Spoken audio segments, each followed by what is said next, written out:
Muy buenas, estimados y estimadas, mi nombre es Santiago, sean bienvenidos, tomen asiento, pónganse cómodos porque esto comienza. Arrancamos con DIP, con Derecho Internacional Público, y lo vamos a ver como siempre, de una perspectiva coordinada, es decir, algo que... un mal chiste, una cosa, un comentario que traigo a colación de lo que vamos a ver. Así que, bueno, sean bienvenidos a un nuevo podcast, o como se quiera decir esto, porque saben, solo audio, solo vos y yo.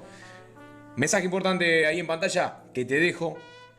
Y bueno, vamos a comenzar con toda esta movida de Derecho Internacional Público. Así que, ponete cómodo, el agüita, lo que sea. Prepárate a pensar conmigo, a analizar las cosas. Y bueno, vamos que se puede. Comencemos entonces por la esencia, por lo que nutre todo lo que vamos a estudiar hoy. Comencemos por el concepto de Derecho Internacional Público.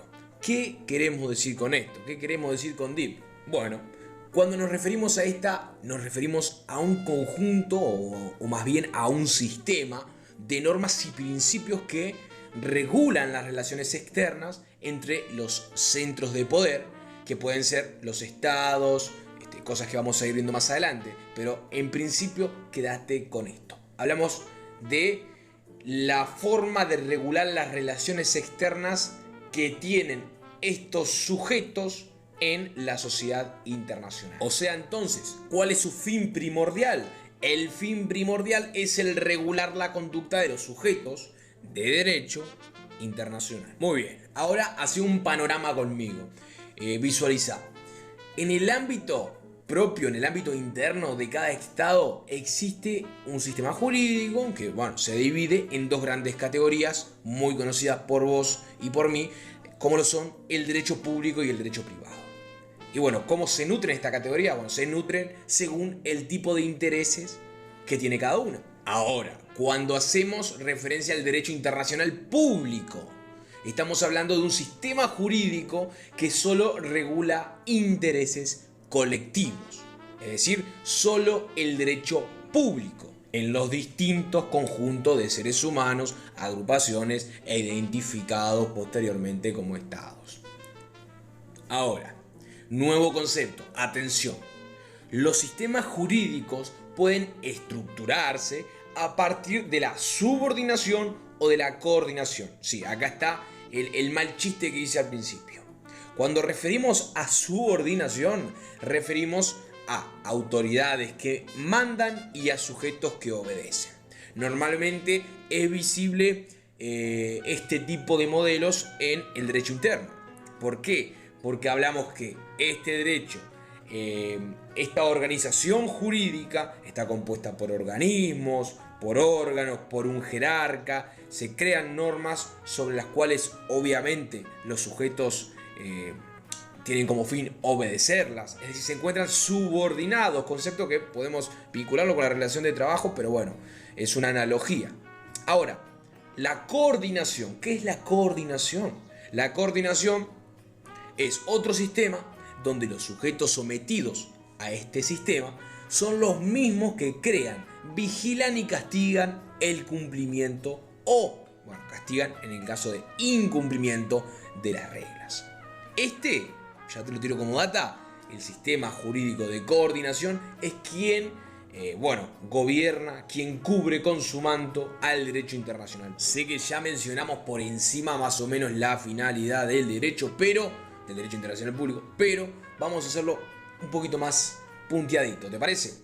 Cuando hablamos de finalidad del derecho internacional público, hablamos de que busca lograr una certeza, una seguridad en las relaciones. Tener parámetros por los cuales encauzar las relaciones internacionales. Y también podría decirse que otra finalidad es también intentar seguir adelante una idea de justicia internacional mutuamente acordada. Acá vamos a la coordinación. Vamos a el querer, básicamente, que se cumplan las reglas y que yo me obligue a ellas y que yo deba cumplirlas. Todos los sujetos de derecho van a acordar estas normas, están de acuerdo y aceptan primordialmente ese derecho. Características del derecho internacional público. Vamos a referirnos como DIP en vez de derecho internacional público. Características de DIP. Bien. En primer lugar, sus normas son jurídicas con todas las condiciones que tiene que tener una norma jurídica. Esa es la base, ¿no? Después, hablamos de algo que ya comentamos, el regimiento o el mando del derecho, el sistema jurídico de coordinación, donde los estados básicamente siguen siendo soberanos, siguen teniendo esta particularidad, es decir, siguen siendo estados independientes, soberanos. Después, el derecho internacional que regula estas relaciones internacionales, obviamente, hace que estas normas trasciendan el ámbito espacial a cada estado. Es decir, hablamos de una norma, de un derecho que se postra por encima de cualquier frontera. Bien, también, claro está, el derecho, el DIP, el derecho internacional público, es público. ¿Por qué? Porque no estudia relaciones privadas, sino meramente públicas. Tiene principios de la materia que son propios. Dentro de las fuentes del derecho internacional público tenemos los principios generales del derecho. Esos principios generales del derecho mencionados en el Estatuto de la Corte son de cada uno de los estados, son comunes a cada uno de los estados. Además, el derecho internacional público tiene principios que son propios del derecho internacional público. Remarco, por ejemplo, siguiendo esta misma línea de principio, las normas ius cogens, perdón mi latín, pero capaz que no se dice así, también son principios propios del derecho internacional público. Estas son normas obligatorias para todos los sujetos de derecho internacional. Hay principios generales de derecho comunes a cada uno de los estados y hay principios que son propios del derecho internacional público. Por ejemplo, como mencionamos ya, las normas ius cogens. También el principio de libertad de los mares, que este sería otro principio, la libertad de investigación en el espacio exterior. Bueno, estos son principios, son temas que son del derecho internacional público. Cuando vemos a este derecho, visualizamos a un derecho autónomo, independiente, pero esto no quiere decir que no tenga una relación con las otras disciplinas. Es decir, al contrario, tiene muchos puntos de coincidencia con otras disciplinas, con el derecho comercial, con el derecho penal, el derecho civil, el derecho laboral. Esas son relaciones que tiene, por ejemplo, con alguna de las otras disciplinas dentro del derecho. Pero es una disciplina independiente, es un derecho autónomo, es una rama distinta a las demás. También a su vez es un derecho originario dentro de esa autonomía que tiene ese derecho. Podemos decir que es originario, es original, nació ya como un derecho independiente. Es a su vez dinámico, va evolucionando a través del tiempo, se va ayornando continuamente en los nuevos tiempos, se adopta al nacimiento de las nuevas tecnologías también, nuevos temas, nuevas ideologías, todo lo que conlleva el paso del tiempo y la historia, el derecho internacional público se va adaptando, se va transformando, se va convirtiendo. Y bueno, un ejemplo de esto, en el año 1800 a nadie le interesaba regular el espacio aéreo, ¿no? No pasaba. A partir del nacimiento de la aviación, de ahí se comenzó a regular el derecho internacional en este sentido, es decir, comenzaron a crearse o a elaborarse normas de derecho internacional. También puede ser otro ejemplo, el uso de la energía nuclear. Cuando comienza la evolución del estudio en esta materia, comienza a partir de ese punto a estudiarse la energía nuclear, obviamente en un sentido pacífico. Se comenzaron a elaborar normas, se crearon sujetos de derecho que tienen como objeto la regulación y el control de este tipo de energías, y así con una variedad de cosas, siempre entendiendo que este sujeto, en el caso del derecho internacional público, crea normas, y estas normas son dinámicas, están en un constante cambio y evolución, adaptándose, como ya dije, a los nuevos tiempos. Dato importante: no hay legislador internacional que sea quien dicte las normas como lo hay en el derecho interno. ¿Por qué? Porque ya hablamos de esto. Subordinación va de la mano de la organización de órganos, de construcción de un sistema o poder legislativo institucionalizado. Pero no, acá hablamos de la coordinación, otro sistema que es un mundo aparte, otro sistema que es muy diferente. Y si no existe una organización, una jerarquía, como pasa en el derecho internacional público, eventualmente no va a existir alguien que legisle internacionalmente y que dicte las normas. Muy bien, con esta breve introducción de lo que es el derecho, su concepción, bueno, no sé si tanto así, pero su evolución, las cosas que han pasado, pim pum pam, vamos con los sujetos del derecho internacional o la subjetividad internacional. ¿Quiénes son los sujetos? Decime, ¿quiénes son los sujetos? ¿A qué nos referimos con sujetos? Bien, te dejo para pensarlo. ¿Listo? Los sujetos, cuando hablamos de sujetos, nos referimos a sujetos como a aquellas entidades a quienes se le puede o se les imputa directamente las normas del derecho internacional público. Las normas son las contenidas en el artículo 38 del Estatuto de la Corte Internacional de Justicia. Acá surgen teorías, surgen cositas locas, cositas raras. Tenemos la teoría general de la subjetividad internacional, que como concepto es una categoría técnica de la ciencia jurídica internacional para abarcar un centro de imputación de normas. Es decir, es una teoría subjetiva sobre quién vamos a imputar las normas. Díaz de Velasco expresa que en definitiva la definición supone disponer quiénes son miembros de la comunidad internacional y quiénes no. Es un concepto preciso, en tanto que determina de forma exclusiva y excluyente quienes pueden ser sujetos, quienes pueden ser atribuidos paradigmáticos de la persona jurídica internacional, de la personería jurídica internacional, quienes pueden ser sujetos, ahí ahora sí queda más lindo, de todo lo que conlleva este mundo internacional. Después hablamos de que es un concepto dinámico, siguiendo a Jiménez de Aréchaga, es potestad de cada sociedad internacional, es decir, que cada orden internacional determina cuáles son sus entidades con capacidades para obrar en el sistema internacional. Es decir, entonces, en el derecho interno, ¿puede existir la subordinación? Claro que sí.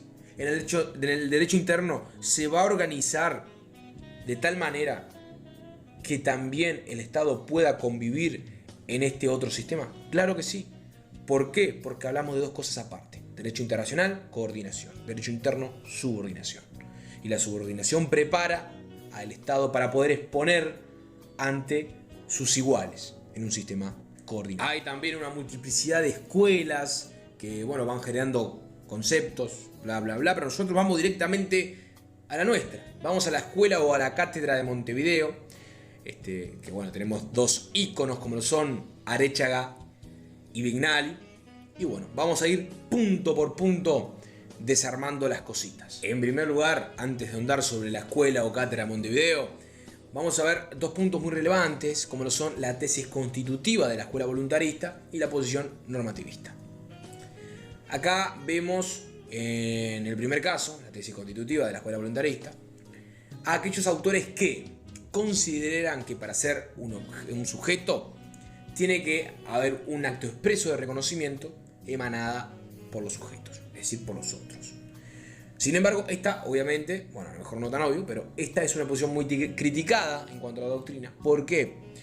Porque lo que nos dice en un español latino es que para que yo sea declarado Estado, para que yo sea declarado sujeto y que se me puedan atribuir todas estas normas, obligaciones y derechos del derecho internacional público, los demás deben reconocerme. Es decir, su reconocimiento sería constitutivo, me constituiría a mí. Sin embargo, es algo criticado. ¿Por qué? Porque nosotros veremos lo opuesto. Veremos que la declaración no es constitutiva, sino que meramente es un reconocimiento que puede darse, una declaración unilateral que puede darse o no. Pero al fin y al cabo, yo no dejo de ser un sujeto porque el otro no me vea con ojos de sujeto, porque el otro no me reconozca. Yo sigo siéndolo igual. ¿Y qué tengo que tener para ser un sujeto? Ahora lo vamos bien. Entendemos que, en definitiva, pueden ser sujetos de derecho internacional aquellos que participan en la creación, modificación, vigilancia y castigo de las reglas del sistema internacional. Concretamente, estos elementos de participación activan o configuran tres grandes atributos que fueron establecidos por la doctrina. Es decir, se tienen que tener estas tres cosas para ser un sujeto. El jus tratatum, que sería la posibilidad de crear tratados o normas de derecho internacional. El jus legation, o legation, no sé cómo se diga, es la posibilidad de enviar misiones diplomáticas y recibir misiones diplomáticas, es decir, tener un canciller, un ministro de Relaciones Exteriores, que pueda, al fin y al cabo, transmitir lo que realmente se quiere dentro de la interna del país. Y después, por último, tenemos el locus standi, que sería la responsabilidad internacional. La responsabilidad que se nos puede atribuir por el incumplimiento de la norma internacional, claro que sí, y a su vez aquellas que nos permite el derecho de estar ahí, y bueno, los derechos que han ido consagrando a su vez en el sentido internacional. Acá hay una diferencia. Tenemos a los sujetos, que fueron aquellos de lo que hemos hablado durante estos 10 minutos que han pasado, y después tenemos a actores en la sociedad internacional. Los actores son toda entidad que puede participar, que quiere participar y tiene los medios para hacerlo,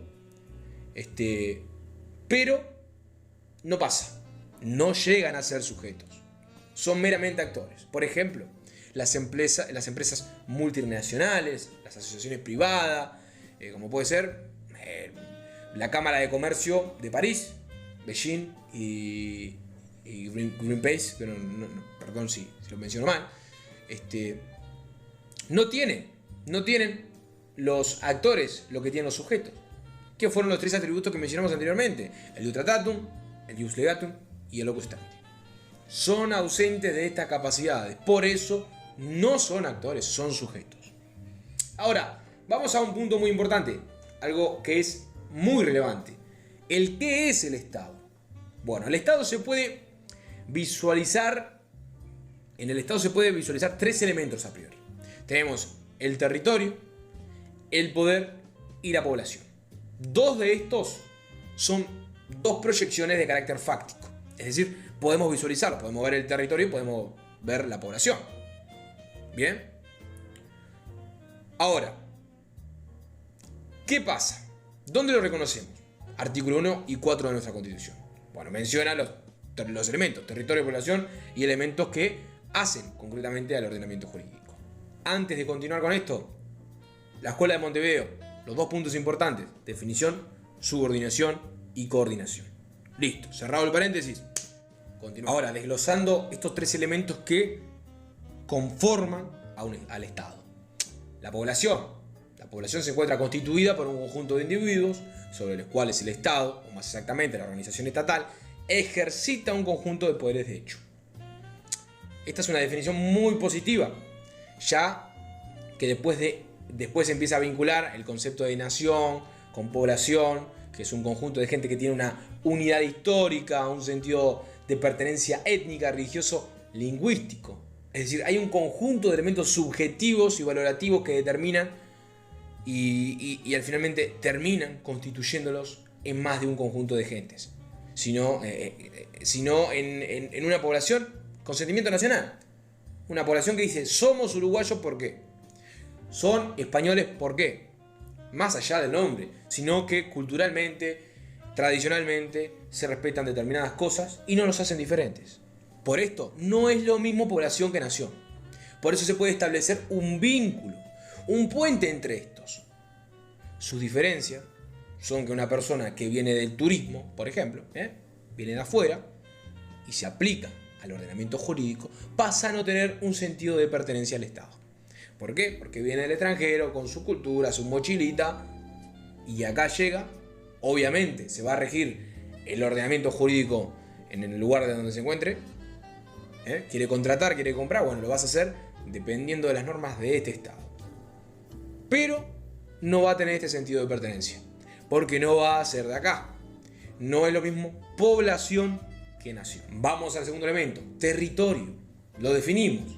Considerado como el ámbito espacial en el cual la organización ejercita el hecho y el derecho con mayor intensidad las potestades del gobierno. Bien, este es el establecimiento de un sistema que puede ser de hecho o de derecho en cuanto a los límites del poder del Estado.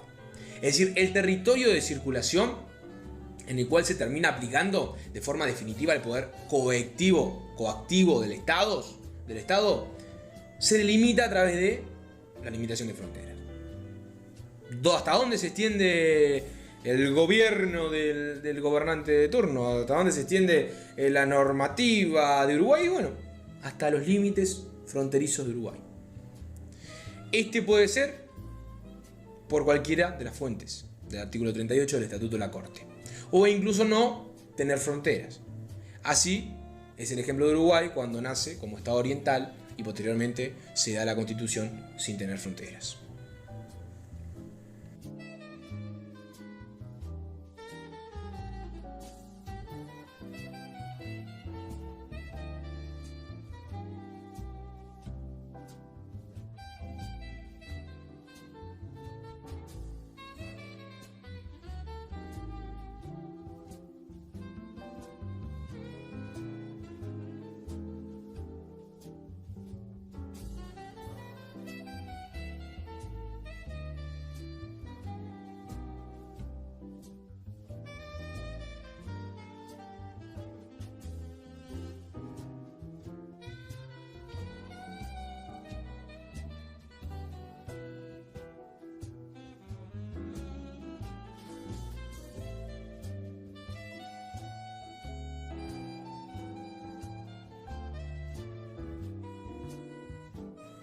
Organización política. Tercer elemento. Supone la existencia de un gobierno en un sentido amplio que ejerza el poder en el territorio y la población, manifestando a través de los órganos, es decir, que la existencia de un conjunto de órganos coherentes, jerarquizados, organizados, cosa que ya veníamos hablando de la subordinación, estarán estableciendo el sistema de regla con todas las personas que se encuentren comprendidas dentro del territorio. Esto lo explica Di Velasco en su libro. Bien, ¿qué queremos decir con esto? En torno a estos tres elementos aparece la posición de la crítica a la escuela francesa, sobre toda la posición crítica de Charles Rousseau. Critica el tema del gobierno, ya que la existencia de tal no es un elemento caracterizante, puesto que los territorios del zar, por ejemplo, en 1919 y 1935 tuvieron un gobierno imperial y no eran autónomos. O sea, ¿qué queremos decir con esto? Más allá de todo, hablamos de que tiene que existir un gobierno. Tiene que existir un gobierno que ejerza sobre este territorio, sobre la población. ¿Y cómo lo va a hacer? Lo va a hacer manifestándose a través de sus órganos. O sea, respetando una estructura. Y así puede ser reconocido políticamente. Posteriormente lo vamos a ver con el reconocimiento de Estado y el reconocimiento de gobierno, que son dos cosas diferentes. Pero bien, otro elemento que es importante, que es algo distintivo, ya lo mencionamos, es la soberanía, como nota distintiva, como ya digo, del Estado. La soberanía es dentro de las fronteras la posibilidad de disponer de poder único y supremo, que por definición no admite subordinación. Es decir, la soberanía es un elemento categórico de carácter exclusivo, se podría decir, porque a fin y a cabo yo no puedo decir soy más o menos soberano en tal lugar, sino que concretamente soy soberano y listo. ¿En qué va a repercutir esto? Va a repercutir en las relaciones internacionales. A la hora de sentarnos a una mesa, Uruguay tiene exactamente el mismo peso que Estados Unidos, en el sentido de que son dos estados soberanos, ambos tienen, gracias al sistema de coordinación, no existe jerarquía, ambos se relacionan como pares. A lo mejor económicamente pueden potenciar de forma interna una manifestación, no importa. Soberanos son ambos. En el derecho internacional y la coordinación que permite este derecho, ambos. Por ende, entonces, uno puede destacar que el reconocimiento de Estado es un acto de soberanía, porque ningún Estado puede ser obligado a reconocer a un Estado o un gobierno, ni tampoco no se le puede pedir que reconozca en un tiempo determinado, o tampoco se le puede cuestionar por qué no lo reconoció antes y si lo reconoce ahora, por ejemplo, ya que es un atributo de la soberanía y el Estado lo puede hacer si considera prudente o si no lo considera el reconocer a otro. Por ejemplo, hay estados que no reconocen a otros y no están obligados a hacerlo. El tema es que se ha planteado al instituto de reconocimiento su carácter declarativo. El constitutivo, que ya analizamos en cuanto a las teorías declarativas y constitutivas, determinaría que el reconocimiento constituiría al Estado y la declarativa es esta que mencionamos. Es meramente un acto unilateral que, emana soberanía. Muy bien, damas y caballeros, espero hayan disfrutado de mi compañía y de este resumencito y repaso que dimos de una forma coordinada, sin subordinación, Estamos estudiando juntos. Y eso es lo que hacemos siempre. ¿Te parece si repasamos más adelante? Vamos a tomar un descansito y después seguimos. Un saludo, cuídate y estudia mucho que se viene fuerte la cosa. Hasta luego. Chao, chao.